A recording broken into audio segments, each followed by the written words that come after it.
When I was a girl, my mother told me that flavor could reveal character. If someone rushes garlic, she'd whisper, they'll rush a promise too.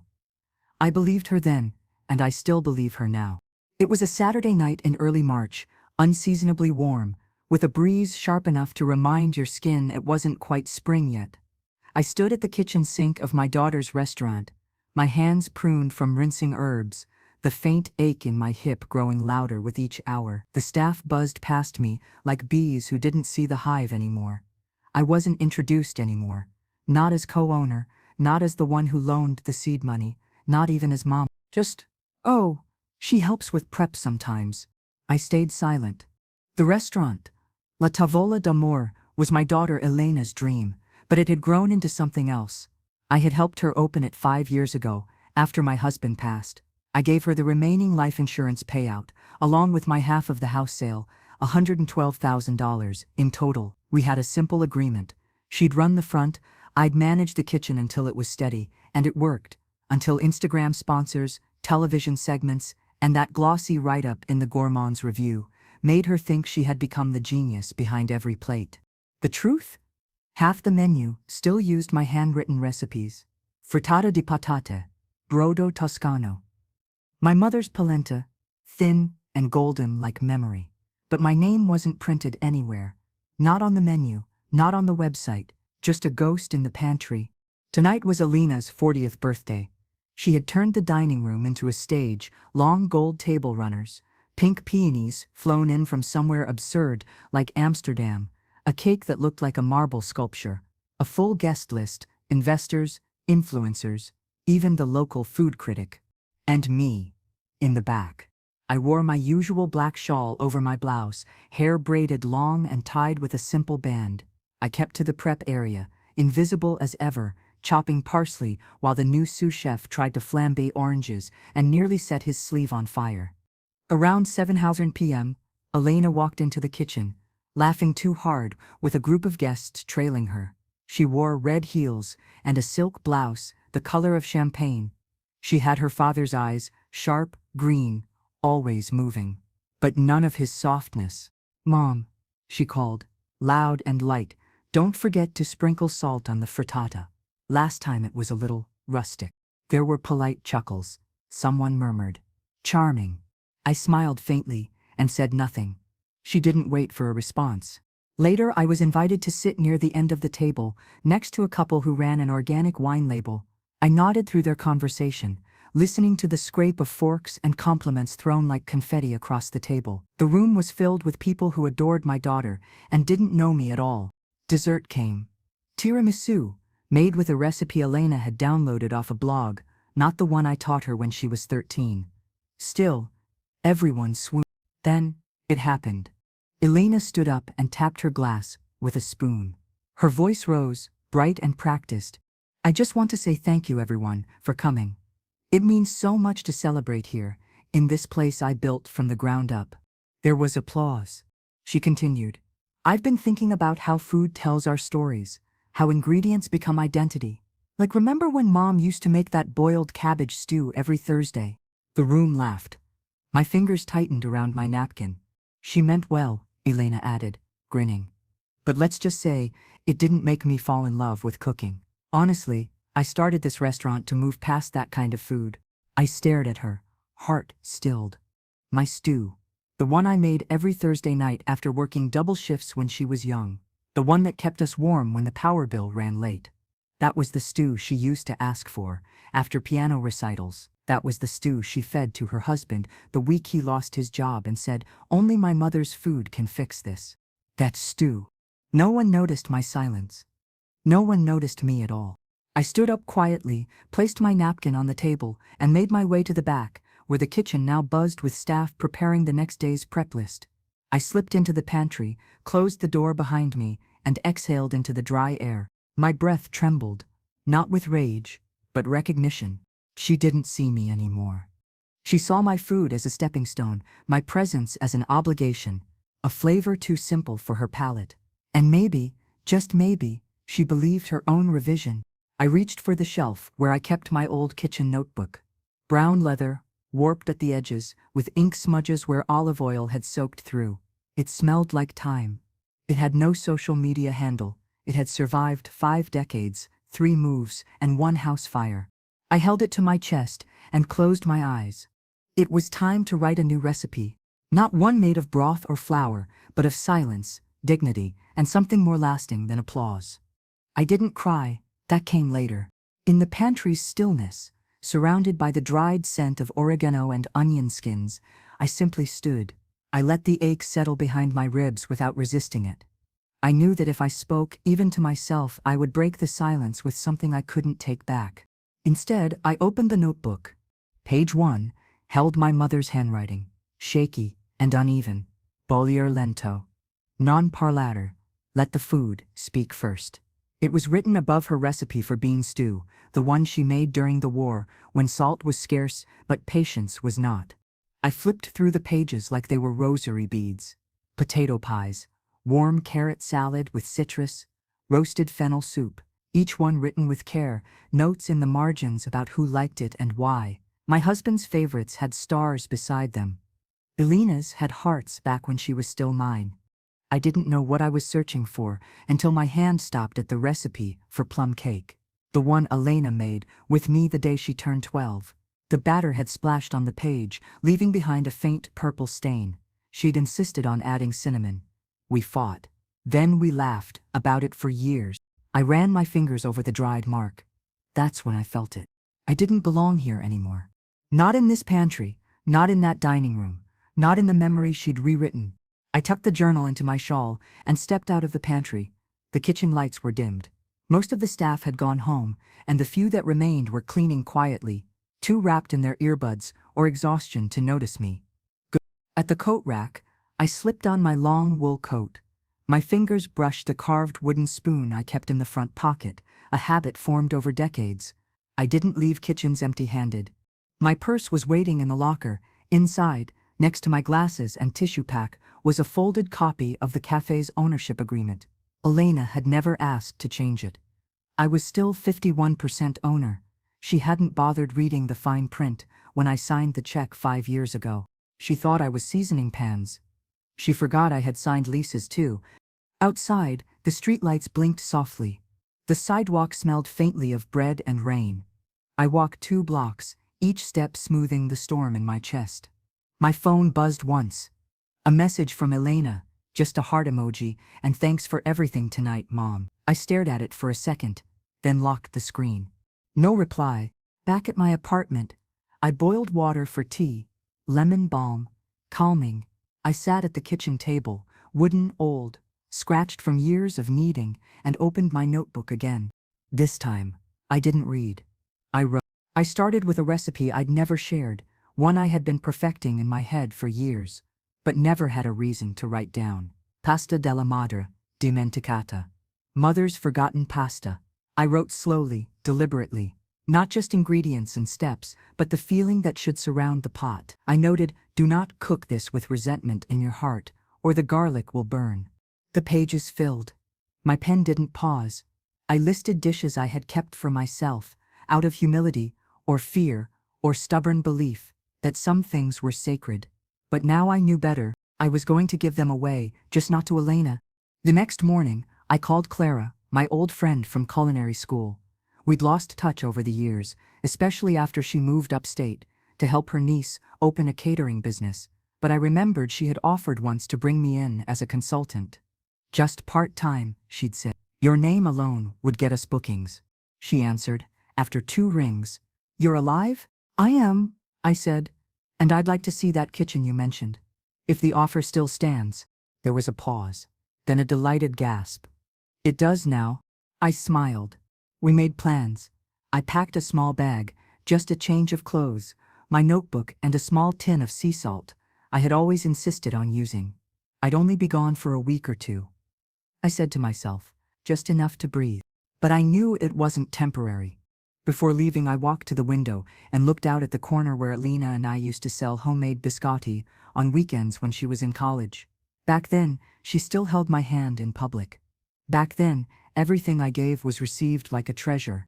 Now, she treated my memory like wallpaper, comforting, but easy to ignore. I turned back inside, sealed an envelope, and wrote Elena's name on it. Inside was a copy of our ownership agreement and a short note. This restaurant was never about me, but it was never only yours either. Let's see what happens when the original flavor leaves the kitchen. I left it on the hallway table, not spiteful, just real. The taxi came on time. The driver was young, polite, helped with my bag. As we drove through the city, I watched the skyline blur into pale morning light. I didn't feel triumphant.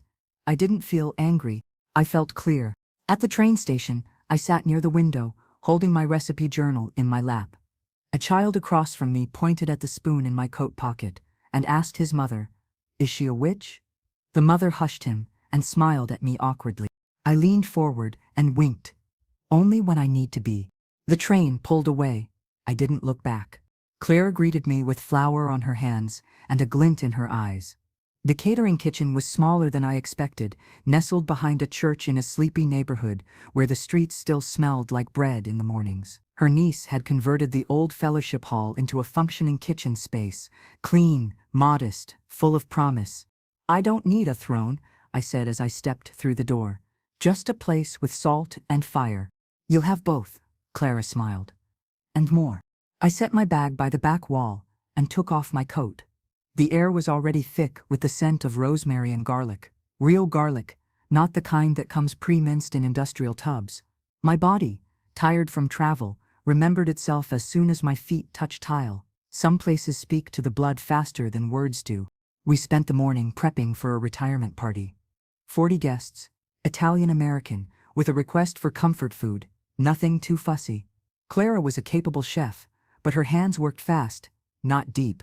She had a sharp mind for logistics, but often skipped the details that lingered on the tongue. That's why she'd called me. By noon, I was shaping meatballs and humming under my breath.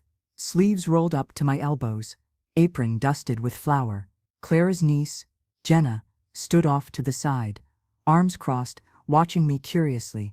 "You really don't measure?" "Not with cups," I said, pressing a thumb into the dough. "With memory." She tilted her head. "That's not how I was taught." "No," I said. "It's how you were fed." That made her smile.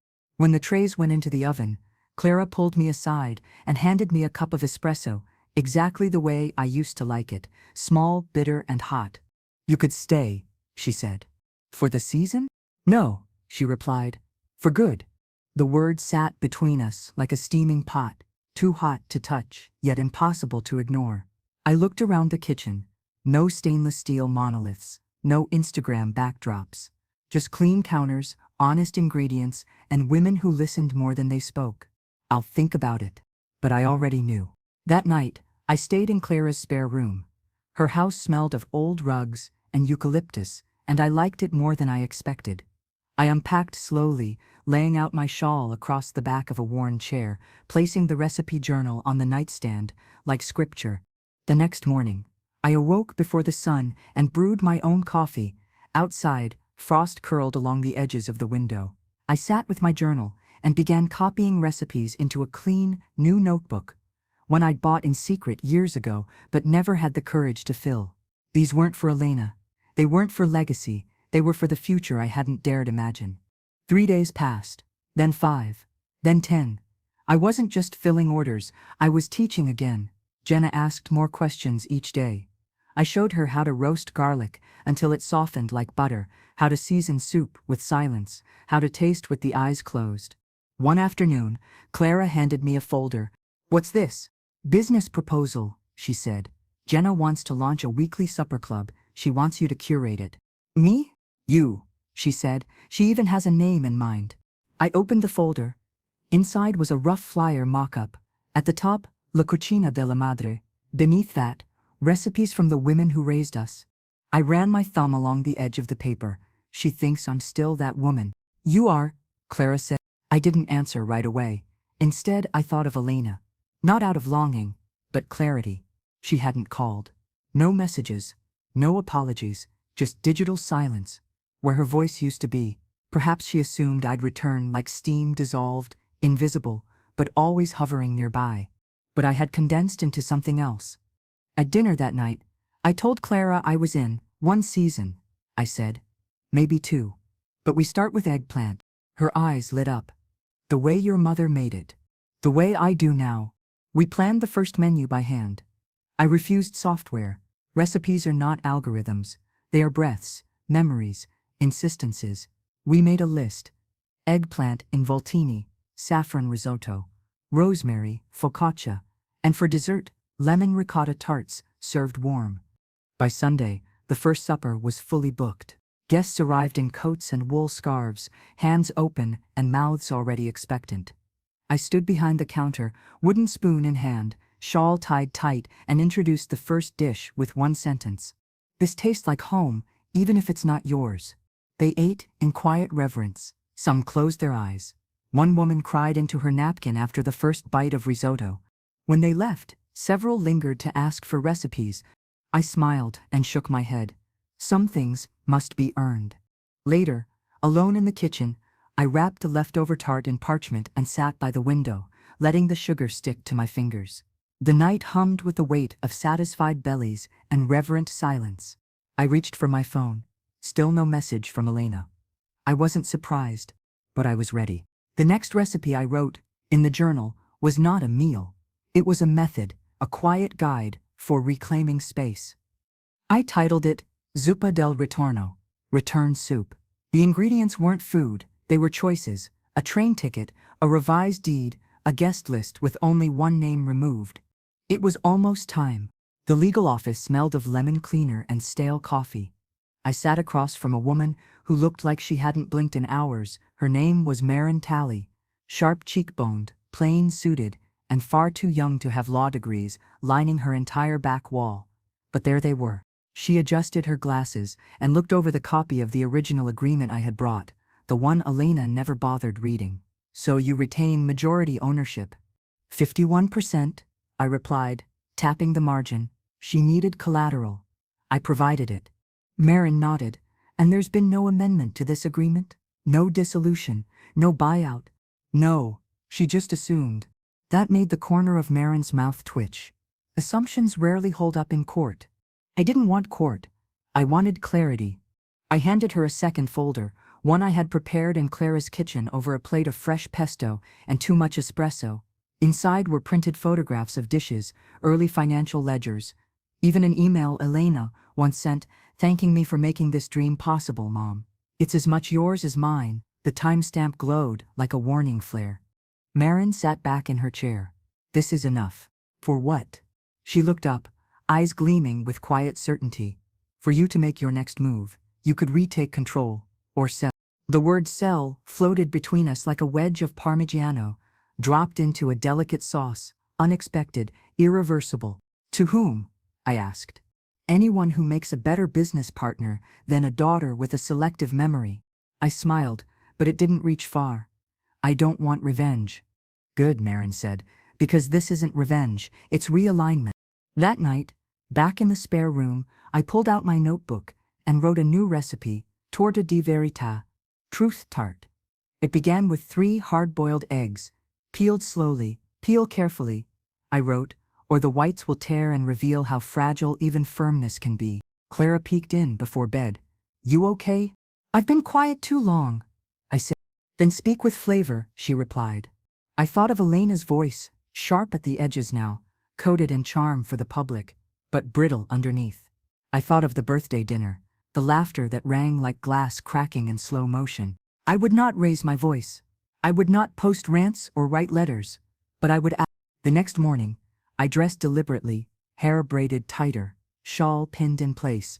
I packed a small basket, my wooden spoon, a printout of the transfer clause, and a single jar of preserved lemons I had prepared weeks ago. They would never rot, they only grew more potent over time. That felt appropriate. I didn't tell Clara where I was going. She looked at me once as I tied my shoes and simply nodded. We understood things, words would only flatten. The drive back into the city was quiet.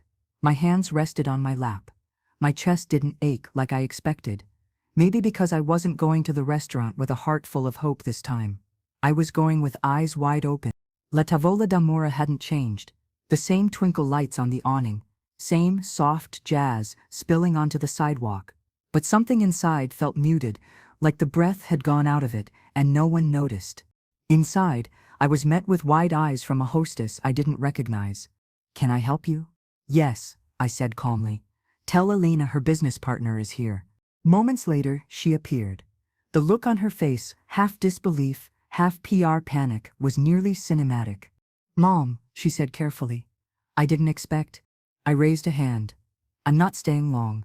We have business to discuss." She ushered me to the office, a small room off the kitchen. Inside, the walls were covered with her framed write-ups. None included my name. I set the basket down.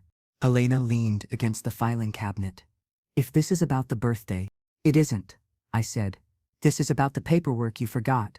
She blinked. "What paperwork?" I pulled out the copy and laid it on the desk. "This agreement, the one you never amended. I'm still the majority owner, Elena. I've been silent, but I haven't been erased." For a moment, the silence was total. She glanced down, read the line, reread it. "You wouldn't—" "I haven't. Yet. But I c—" She straightened, her face hardening. "Why now?" I looked at the shelf behind her, lined with cookbooks that hadn't been cracked open in years. "Because you forgot what you built this on. You forgot who taught you to stir without scraping the pot." She exhaled slowly. "So, what do you want? To take over again?" "No," I said. "I want to sell my share to someone who respects the kitchen more than the spotlight." She blinked. "You're bluffing." I opened the basket, lifted the jar of preserved lemons, and set it beside the document. "Taste this, then decide if I bluff." She didn't reach for it. I stood, tucked my spoon into the pocket of my shawl, and walked out without another word. Outside, the air was warmer, clouds moving fast, but not threatening rain. I walked 2 blocks before calling Marin. "It's time," I said. "List it." Quietly. "But sell." "Yes, ma'am," she said. And just like that, I was done feeding someone who refused to taste. I didn't sleep the night after I handed Elena the documents. Not because I was worried, those days were done, but because my mind wouldn't stop moving. Grief, I've learned, doesn't always show up as tears. Sometimes it arrives as sleepless clarity. I sat by Clara's kitchen window with a cup of chamomile and watched the light shift slowly from indigo to gray. Clara padded in around 5. She said nothing at first, just pulled a second mug from the shelf and poured herself whatever was left. "She say anything?" she finally asked. "No," I replied, "but she heard me." Clara nodded, like that was enough. Later that morning, I returned to the catering kitchen. Jenna had prepped the pans, laid out the herbs, and set the day's schedule on the bulletin board. But the moment I walked in, she paused. She could sense something had changed. "Do you need today off?" she asked softly. I shook my head. "No, darling, today I need to cook." And I meant it. The body has its own wisdom. It knows when it's time to move pain through the hands. We prepared for a baby shower, 28 guests, all expecting rose-shaped tea cakes and miniature quiches.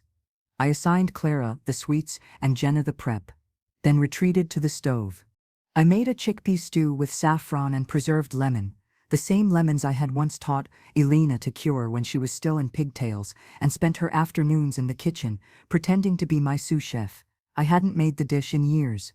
The smell filled the small kitchen, a golden scent that coated the walls like soft light. Jenna passed behind me and paused. "That smells like something special." "It is," I said. "It's the taste of patience." She blinked. "Is that the name of the dish?" I considered it. It is now. By the time the guests arrived to pick up their trays, the room was warm with laughter and time. One woman lingered after paying, dipping her finger into the edge of a sauce and closing her eyes. "My grandmother used to make something like this," she said, "but I haven't tasted it since she passed." "Thank you." I smiled and nodded, but didn't speak. It was enough. That night, I returned to my notebook. I didn't write a recipe. I wrote a letter, not to Elena, to myself. "You are not what they remember. You are what remains. You are not their pedestal. You are your own table." I signed it, dated it, and folded it into the back of the journal where the blank pages still waited. The next morning, I received an email from Marin. Subject: transfer pending. Body: the buyer has agreed. Documents to be finalized by end of week. Please review attached terms. The name was unfamiliar, a small collective of culinary investors based in Asheville.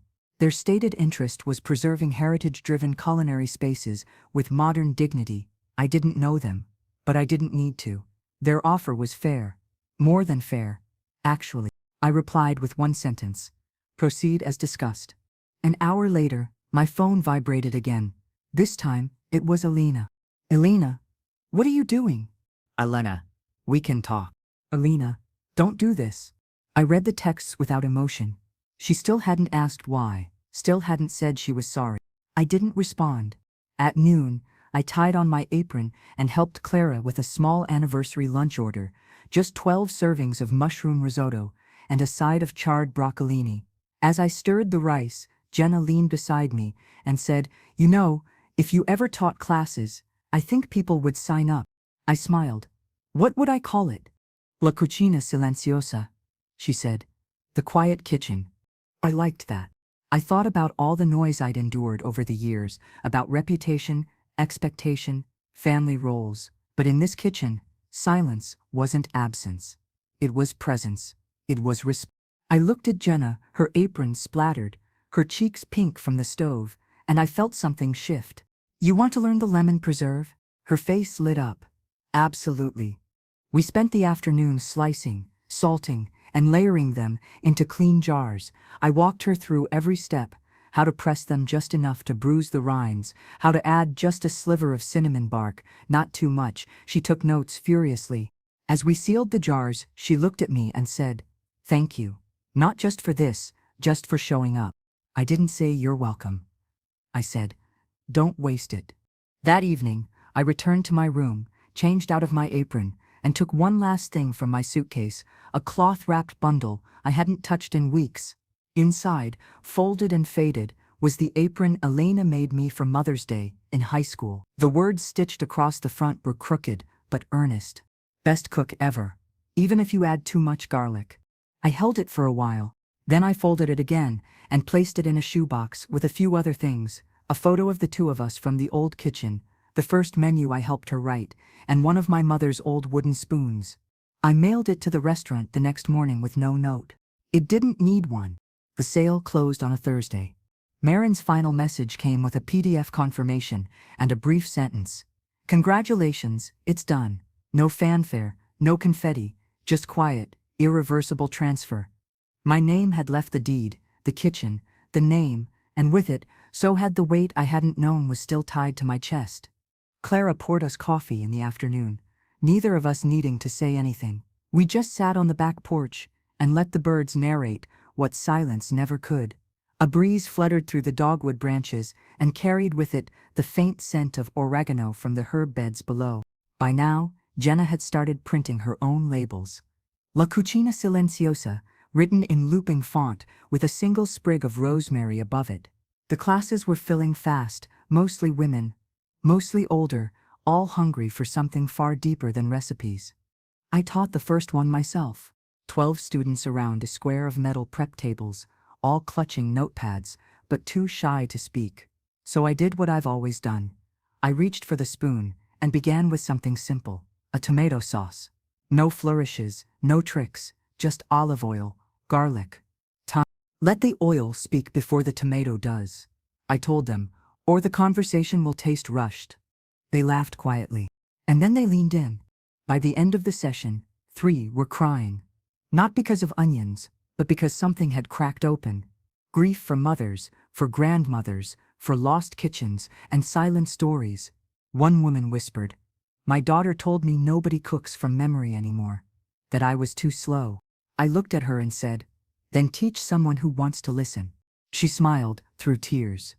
It wasn't until the 5th class that Jenna approached me with a printed flyer in her hand and nervous energy in her fingers. "Look at this." It was an invitation. An industry event in Charleston, Food Legacy Symposium, sponsored by the Southern Culinary Institute. Keynotes, demonstrations, mentorship panels. "They're asking for proposals," she said. "I think we should submit one. A demo. Tradition by hand. You teaching, me narrating." I didn't answer right away. Charleston meant proximity. Charleston meant Elena. "Do you want to be near them again?" Clara asked later that night, sensing my hesitation. "I don't want anything from them," I said, but maybe I've got something to show through them. So we submitted, and within 2 weeks we were accepted. The morning of the event, I dressed like armor.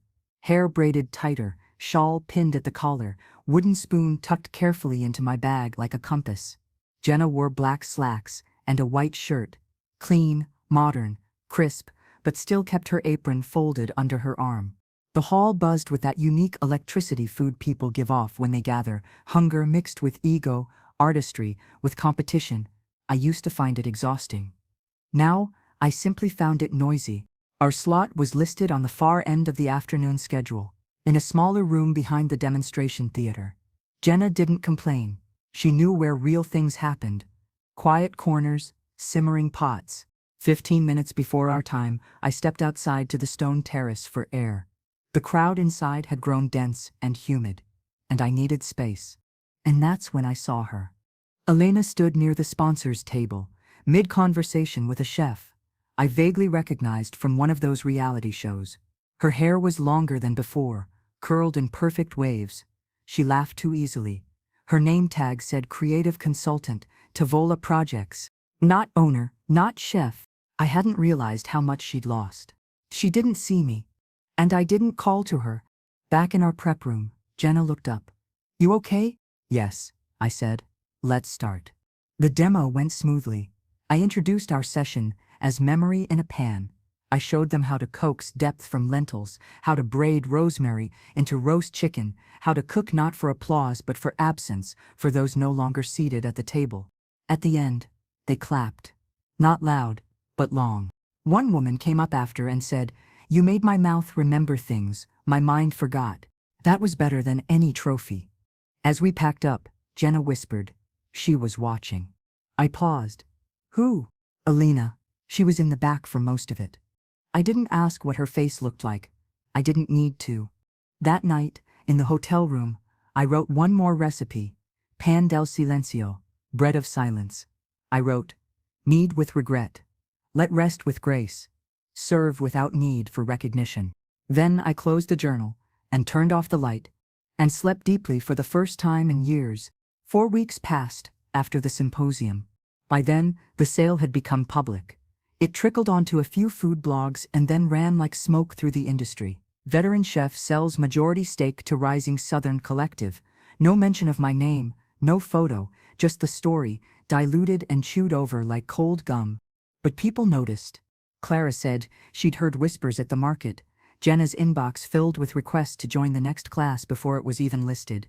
The name, La Cucina Silenciosa, began to carry a quiet weight, the kind you don't market, only earn.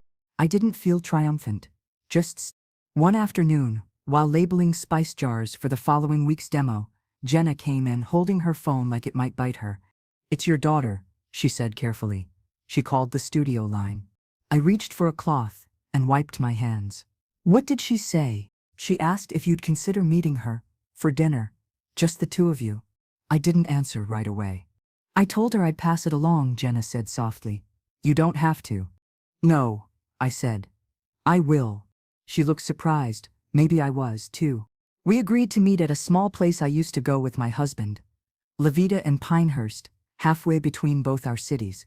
It wasn't flashy, the kind of place that served food without hashtags. A few candlelit tables, a chalkboard menu, and a server who knew to bring the wine list without being asked. I wore my black shawl. When I arrived, Elena was already seated. She stood when she saw me. Nervous smile, too rehearsed. Her hair was different, tied back in a low bun like she'd meant to downplay herself. "Hi, Mom." I nodded, took my seat. "Hello." We ordered. She fumbled through the wine selection, choosing the Merlot I used to buy on Sundays. The first sip barely touched her lips before she set the glass down too quickly. I wanted to say something. I waited. "I was wrong," she said. "At the birthday. And before that, you gave me everything. And I treated you like an ingredient I could just phase out." Her voice cracked. But she pressed on. "I was jealous. You made food speak louder than I ever could. I thought if I cut you out, I'd finally be the voice behind the plate." I sipped water. "And did it work?" She shook her head. "The kitchen hasn't felt the same since." The waiter brought our food, gnocchi with burnt sage butter for her, grilled sea bass with lentils for me. The aromas filled the silence. She picked at her plate. I saw your class at the symposium. You didn't look angry. I wasn't. But you were. Settled. That's what happens when you remember your own name. She blinked. Are you happy? I thought of the community kitchen, of Jenna stirring sauce with intent, of the older women in my class whispering recipes their daughters refused to learn. I'm whole, I said. Happy takes longer, but I'm on the way. She nodded, staring down at her plate. I miss your cooking, she said. It's not gone, I replied. It's just no longer offered to people who treat it like a prop. That stung. I could tell, but she didn't flinch. I want to make things right. Why? She looked up. Because you're my mother. No, I said. That's a fact. Not a reason. She took a long breath. Because I want to learn. For real this time. I studied her face. There was fatigue around her mouth, like she'd finally grown tired of posturing. Her hands trembled slightly. Not from nerves. Regret. I reached into my bag and pulled out something wrapped in linen. She tilted her head. What's that? A starter. She opened the bundle. Inside, a small jar of sourdough starter, one I'd been feeding since the week I left her kitchen. Her eyes widened. Is this? Keep it alive, I said. It'll teach you more than I ever could. She nodded quickly, holding it like it might break. We finished dinner with little else said. But the silence was clean this time, like an unlined recipe page. As we stood to leave, she turned and asked, Do you think we'll ever cook together again? I adjusted my shawl. That depends. On what? If you come to the kitchen to listen, not perform. She didn't argue, she just nodded. Okay. Outside, the sky was bruised lavender, and the wind smelled faintly of magnolia and ash. We stood under the awning, while waiting for her rideshare. She turned once more. Thank you for coming. I didn't answer. I just pressed the wooden spoon I always carried into her hand. She clutched it without asking why. Then she left, and I walked to my car with nothing in my hands and nothing missing. By the time spring arrived, the community garden beside the catering kitchen had thawed into something green and hopeful. Jenna had arranged for raised beds behind the church, inviting the women from our weekly classes to plant what their mothers never taught them to. I had expected a few token herbs, maybe basil, parsley, but instead they came with stories and seeds, heirloom tomatoes from an old aunt's pouch, pole beans passed down through generations, garlic bulbs from immigrant grandparents. Every inch of soil turned into memory. I was there, that morning, in my usual place, black shawl over my shoulders, wooden spoon in hand, though I wasn't cooking. I walked the rows and watched those women plant with hands steadier than their voices. You could almost feel something taking root beneath the surface, something beyond vegetables.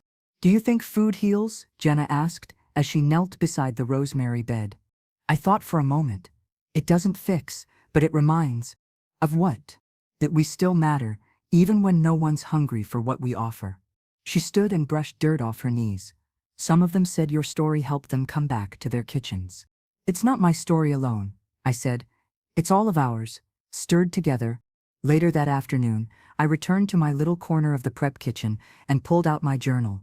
I wrote a recipe, not for a meal, but for a life reclaimed. Recipe. Radici di ritorno. 1 raised bed. 2 hands that used to hesitate. Seeds from memory. Water from tears. Patience to wait for something unseen. As I closed the journal, Clara came in holding a manila envelope. This came for you. No return address. I wiped my hands and took it. Curious. Inside was a single folded letter on plain stationery. No header, just ink, slightly smudged. I used your starter. It rose slowly, but it rose. I served the bread to Leo and his friends last night. They asked if it was yours. I told them it came from my mother's hands. For the first time, I meant it. Elena. I stared at the note for a long time. Not because I doubted it, but because it had taken her this long to learn how to write truth without decoration. I slipped the letter into the back of my notebook, behind the recipe for the bread of silence. They belonged together now. Over the next few weeks, Elena didn't call, but small gestures filtered in. A crate of preserved artichokes arrived at the studio with no label. A framed photo of me and Elena from our first cooking class together, restored and matted, now hanging quietly in the kitchen office. One afternoon, Jenna was slicing shallots and asked, "Do you think she's coming back?" "She's learning to arrive," I replied. "That's different." At the next community supper event, we hosted over 50 guests in the church hall, candles in mason jars and table runners stitched from old linens. Each dish was introduced not by name, but by the story of the woman who had brought it to life. I introduced mine last, braised eggplant with lemon and mint. "This one is for someone I love," I said, "even if we speak different dialects of apology." People clapped, but it wasn't about applause. It was about offering. I ladled portions with a full heart and an empty ledger. That night, back in my room, I sat beside my window with a cup of nettle tea and thought about my hands. They'd once held Elena as an infant, guided hers on her first pie crust, and trembled as they signed over the sale of the business. But they had never stopped working, never stopped making something from nothing. I pulled out the wooden spoon from my shawl and laid it on the windowsill. The moonlight touched it gently, and for the first time I didn't see it as a tool. I saw it as an heirloom. Maybe that's what we all are. Recipes in motion, waiting for someone to taste us properly. A knock at the door startled me. Clara peeked in. "You have one more visitor," she said, and stepped aside. Elena stood in the hallway, hands empty but eyes fuller than I'd ever seen them. "Hi," she said. "I didn't want to call. I wanted to come." I nodded. She stepped in slowly, looking around the small room as if memorizing it. "You're not who I thought you'd become," she whispered. "Neither are you," I said gently. She sat beside me at the window. For a while we didn't speak. Then, quietly, she asked, "Do you have time to teach me again?" I didn't smile, not right away, but I reached for the wooden spoon between us, held it out, not ceremonially, just naturally, and said, "Only if you bring your own mistakes." She nodded. "I have plenty." Then we sat together in the silence she once feared. And it didn't break. It held. It was a rainy Thursday when Elena returned. Not just to visit, but to learn. She came with a notebook, her apron wrinkled from the drive, and eyes that didn't ask for forgiveness. Only instruction. That was enough. She didn't call it a class. She called it time in the kitchen. I liked that. We started with frittata, something simple, with room for quiet. As the eggs sizzled, I pointed to the pan. "Low heat. Let the edges speak before the center respond." She nodded, scribbling in her notebook. I watched her handwriting, neater than I remembered, but still pressing too hard on the pen. That first day she barely looked me in the eye, but she chopped with care. Over the following weeks, she kept coming. Never with excuses, never with announcements. She just showed up, sometimes with a bag of produce, sometimes with nothing but silence. I didn't ask her to explain her past. I didn't need a reheated apology. I just needed her to stay long enough to smell what love simmered like. We made ragu from scratch one afternoon, using bones she helped roast and tomatoes we canned last summer. She stirred for over 2 hours, without complaint. At one point, she murmured, "I never realized food could take this long." I said, "That's because you never let time teach you." She nodded slowly. Jenna noticed the change too. She'd pass by and offer Elena a second spoon or gently correct her knife grip, not like a teacher, but like a peer. The kitchen had become a room without hierarchy. That was One evening, Elena stayed late to help with cleanup. After a charity meal for the shelter, the kitchen was nearly dark, the tables wiped down, the last pots drying on racks. She sat beside me on a stool and sighed. "I thought if I built something on my own, I'd finally be seen. But the more I built without you, the more invisible I felt." I stirred my tea. Success built without roots doesn't nourish. She didn't argue. Then she reached into her tote and handed me a folded napkin. Inside was a slice of sourdough bread. "I made this at home, from the starter you gave me." I tore off a piece and tasted it. It wasn't perfect, a bit dense, slightly overproofed, but it was hers. "Needs more rest before the bake," I said, handing back the rest. She smiled, taking the critique without flinching. "But the salt," I added, "was just right." The next day, Jenna gathered us for lunch. "I've got a surprise," she said, setting out a basket of handwritten menus. The header read, "The Mother's Table, a pop-up dinner series." She explained that once a month we'd transform the catering kitchen into a supper club, 12 seats, one long table, no phones, each dish inspired by a story of the women who raised us. Rotating chefs, shared I want you both to cook the first one, she said, looking at Elena and me. Together. Elena froze. I waited. Finally, she asked, "What should we make?" "Not something safe," I said. "Something true."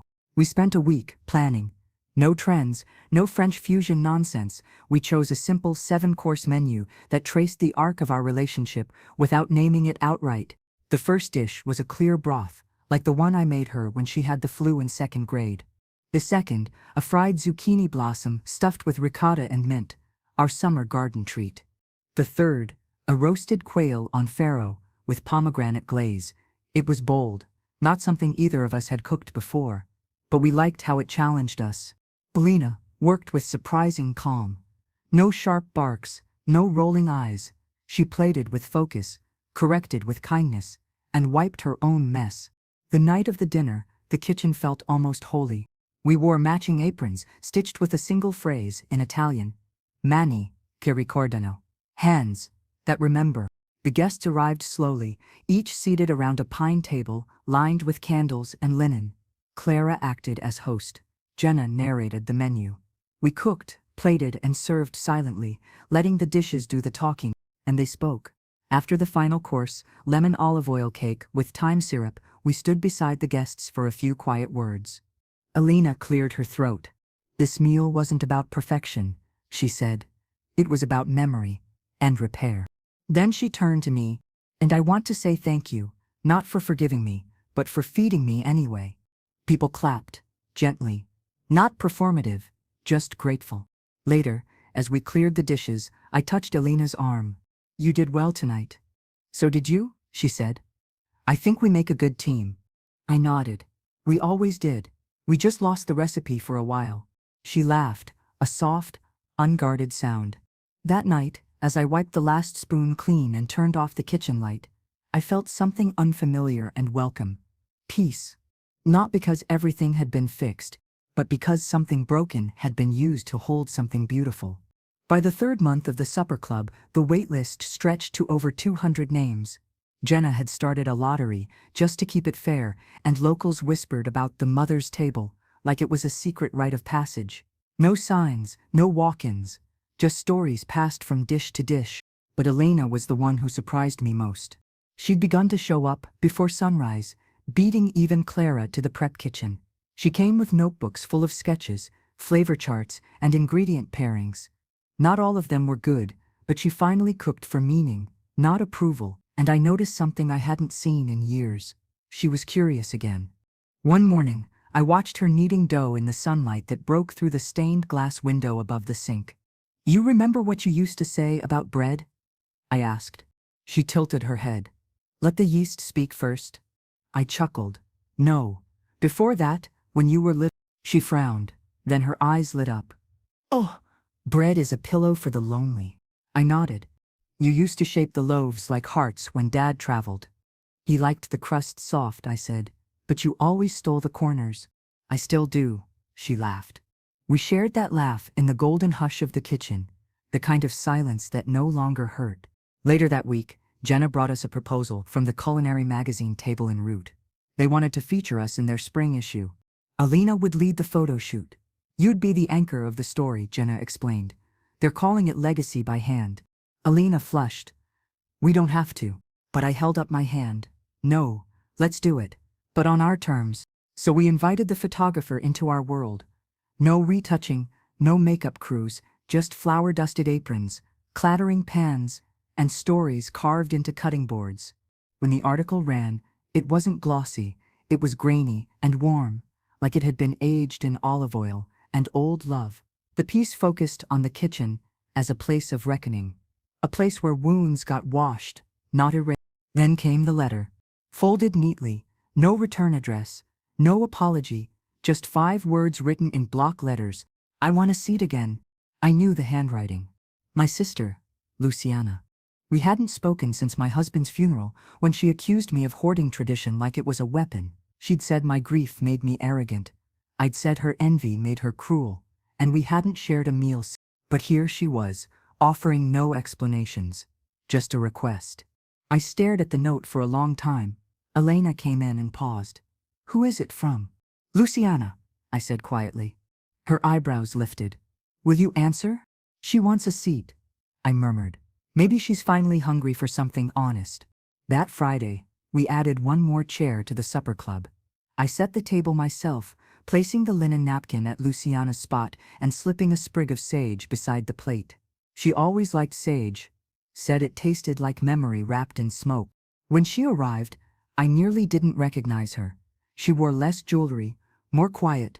The lines on her face were deeper, but her eyes had softened with age. She hugged me. Not stiffly, not like family pretending, but like someone who'd missed an ingredient they didn't know they needed. "I didn't come to fight," she said. "I didn't set the table for one," I replied. She laughed, still sharper than a paring knife. We cooked a lamb stew together that night. Side by side, no lectures, no jabs, just steam rising between us like a peace offering. After dinner, she lingered while the others left. "I saw the article," she said. "You built something real." "Rebuilt it," I corrected, gesturing toward Elena drying dishes. Luciana nodded, eyes shining. "She looks like you used to. She's becoming someone neither of us expected." "Maybe we all are," she said. Before leaving, she placed a small bundle on the counter. Inside our mother's hand-stitched apron. "I kept it," she whispered, "but I think you should wear it next." I didn't cry, but my hands trembled as I folded it. That night, I sat alone in the prep room and ran my fingers over the embroidered thread, uneven, but steady. A lemon branch curved across the chest. Underneath it, the word, "Feed with fire, serve with grace." The next morning, I wore the apron to class. Jenna noticed first. "Where did that come from?" she asked. "From a woman who forgot who she was and remembered just in time." I taught the lesson with a renewed steadiness. Each movement felt tethered to something older than memory. The women in the room sensed it. Their hands worked with reverence, their eyes softer than usual. When Elena passed behind me, she paused and whispered, "You're carrying 3 generations in that fabric." "And it's lighter than I thought," I whispered back. As I reached for the wooden spoon, I caught my reflection in the oven door. The braid, the shawl, the apron.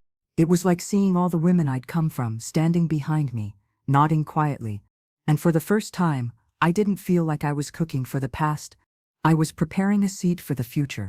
The night before our next supper club, I found myself awake long after the pans had been washed and the candles snuffed. The house was quiet, Clara already asleep in the guest room, and the only sound was the slow tick of the kitchen clock, one I hadn't changed since my husband passed. I wrapped my shawl tighter and stepped out onto the back steps, wooden spoon still in my hand, more out of habit than purpose. The spring air had turned cool again, and the stars were few but steady. My eyes wandered toward the fig tree by the fence. It had lost branches last year during the storm. I thought it might not return, but now new shoots curved upward, defiant and green. I smiled. Sometimes we bloom late, but we bloom still. The next morning, Elena and I arrived early at the kitchen to begin preparations. She carried a new crate of ingredients, heirloom carrots, blood oranges, rosemary clipped from her balcony garden. "Third dinner," she said, unloading the box. "You think they'll notice we used thyme again?" "If it's done right," I replied, "they'll ask what made it taste like home." She grinned, wiping her hands on her apron.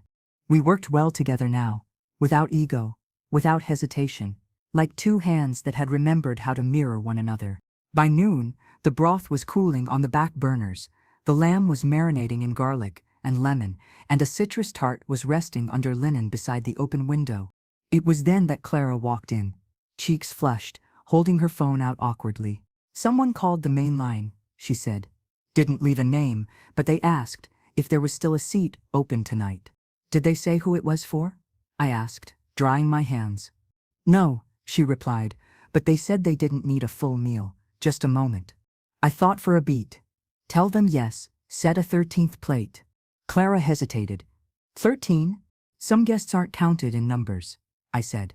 "They're counted in silence." Dinner began with a hushed excitement. We opened with a fennel and bean soup, served in deep bowls, passed hand to hand. As Jenno explained the inspiration, from the garden that taught us how to wait, Alina plated the second course behind me, roasted leeks over saffron risotto.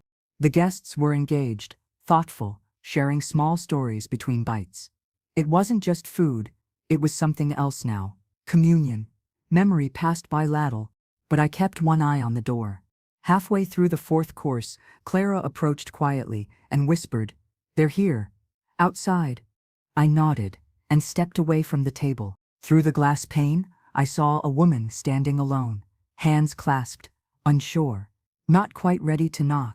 She looked down at the ground, then up again. And I recognized her. Tessa, my youngest granddaughter, Elena's daughter. We hadn't spoken since the birthday, the day she laughed at my polenta, mimicking my accent in front of strangers, the day she chose mockery over memory. But there she was, shoulders square, lips pressed tight, older than I remembered, not in age, in posture. I opened the door. "Hello, Tessa." "Hi, Nana." She looked past me, toward the warm light of the dining room. "I'm not here to eat," she said. I wanted to see." "Do you remember how we used to roll gnocchi on Sundays?" I asked. She nodded.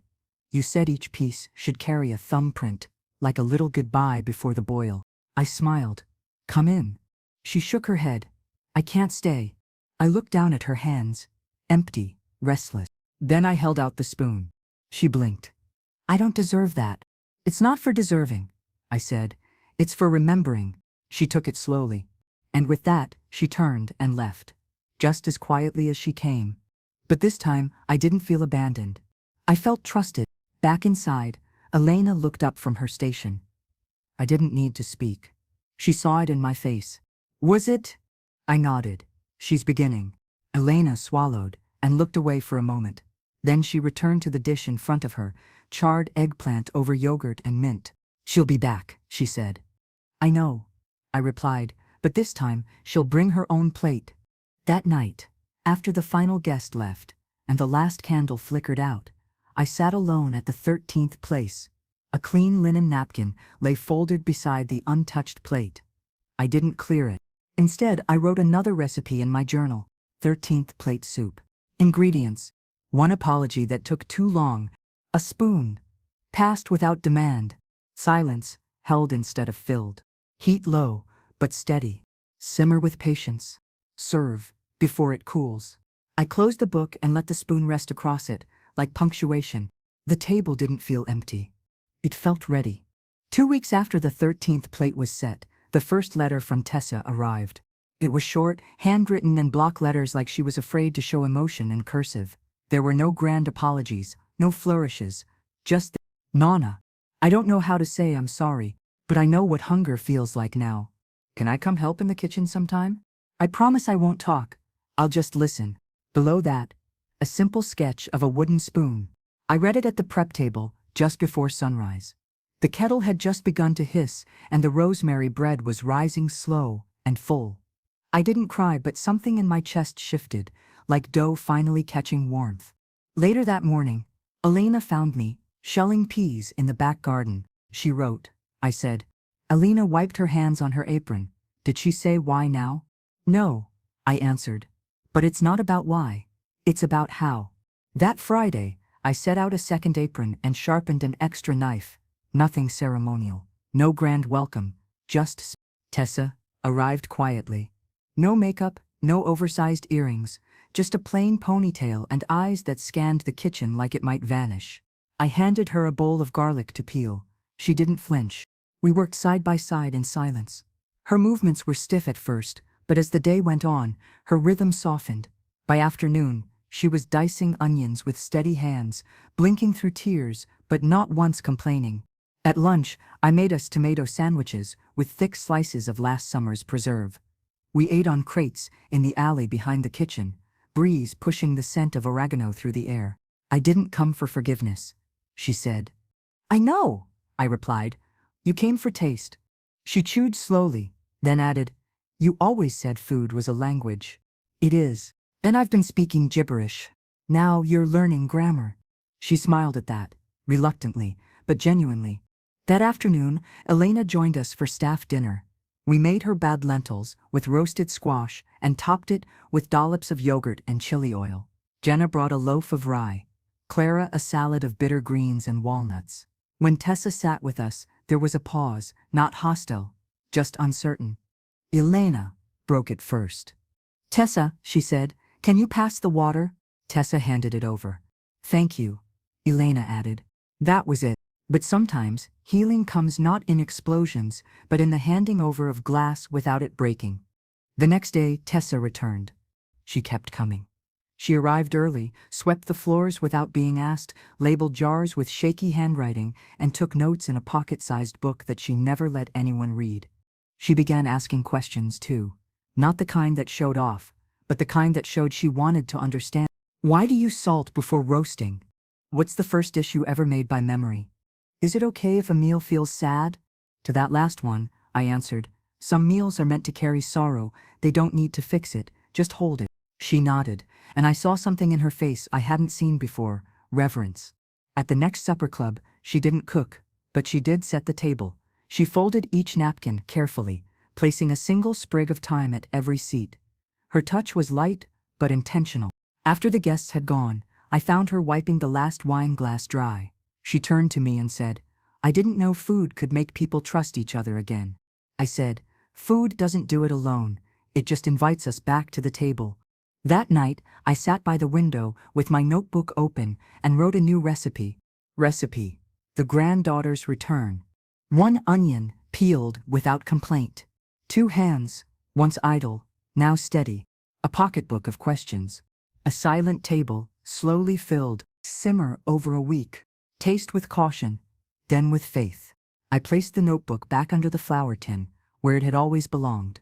That week, Tessa asked if she could bring a friend from school to observe the kitchen. She wants to study food anthropology, she said. She thinks recipes are like social fossils. I laughed. She's not wrong. And so the kitchen expanded again. We didn't grow louder, we grew deeper. And the more we stirred, the more we remembered that cooking was never just about taste, it was about transmission, one life poured into another. That Saturday, after the last loaf had cooled, and the knives had been sheathed, I stepped out into the late afternoon sun. The fig tree was bursting with green again. I plucked a small one, not quite ripe, but close enough, and carried it back inside. "Try this," I said, handing it to Tessa. She bit, puckered, laughed. "Still learning," she said. I nodded. "We all are." And for the first time I saw that spoon not as an inheritance, but as a bridge. One that was finally, slowly, being crossed. It was nearing autumn when we hosted the final supper club of the season. The kind of autumn that made you reach for sweaters, not for warmth but for memory. The figs had sweetened fully, and the last of the rosemary had begun to flower violet, like it was reluctant to say goodbye to summer.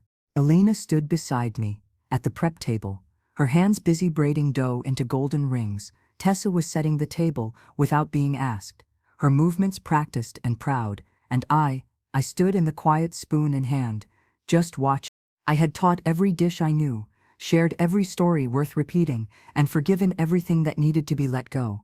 But the work of love is never finished. It only changes form. That night, the menu was simpler than usual, a meal in 4 parts, each one a reflection, nothing pretentious, nothing experimental, just food that spoke with clarity. The first course, lentils and leeks, because that was the first thing Elena learned to stir without supervision. The second, polenta, with slow roasted garlic and thyme, the dish she once mocked, now perfected with reverence. The third, rosemary lamb, served on a bed of farro, a dish we created together for the very first supper club.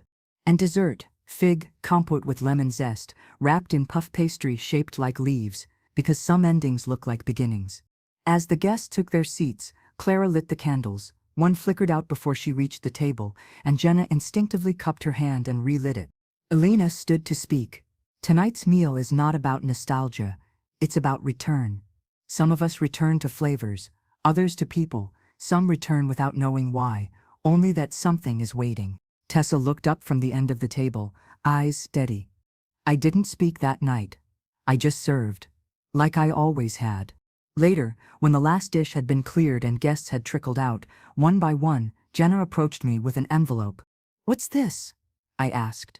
It's a request, she said. The city council wants to award you with a heritage honor, lifetime culinary preservation. I smiled. Is that a real thing? Apparently, she said. There's a plaque and everything. I held the envelope in my hand for a moment, then placed it on the windowsill. Maybe, I said, but that's not what I was preserving. The next morning, the kitchen was quieter than usual.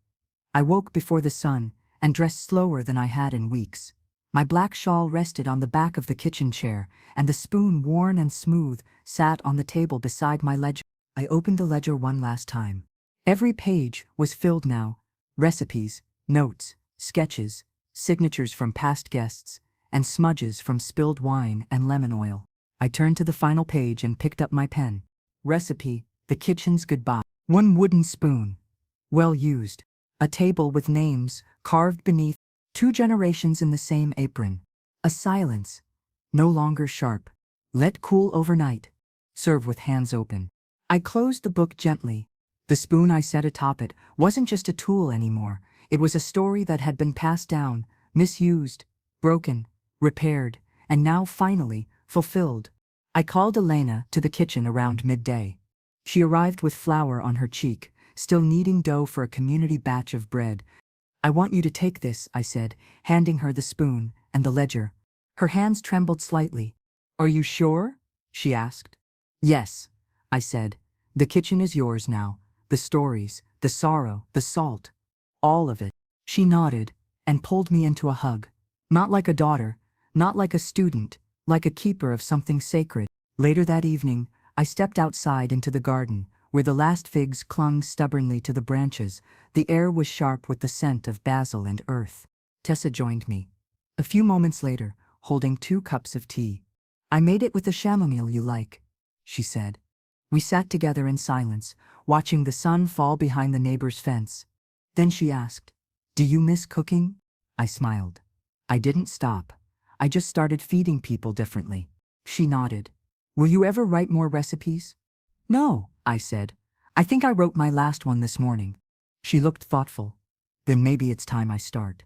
I looked at her, this girl who had once laughed at what she didn't understand, now steeped in questions instead of judgments. Just remember, I said, flavor is only half the truth. The rest is how you serve it. That night, as I drifted to sleep, I thought of every kitchen I'd ever known, my mother's, my own, the one I rebuilt with Elena, the one Tessa would inherit in her way. And I dreamed not of ingredients, but of hands, passing spoons. Hands, setting plates. Hands, letting go.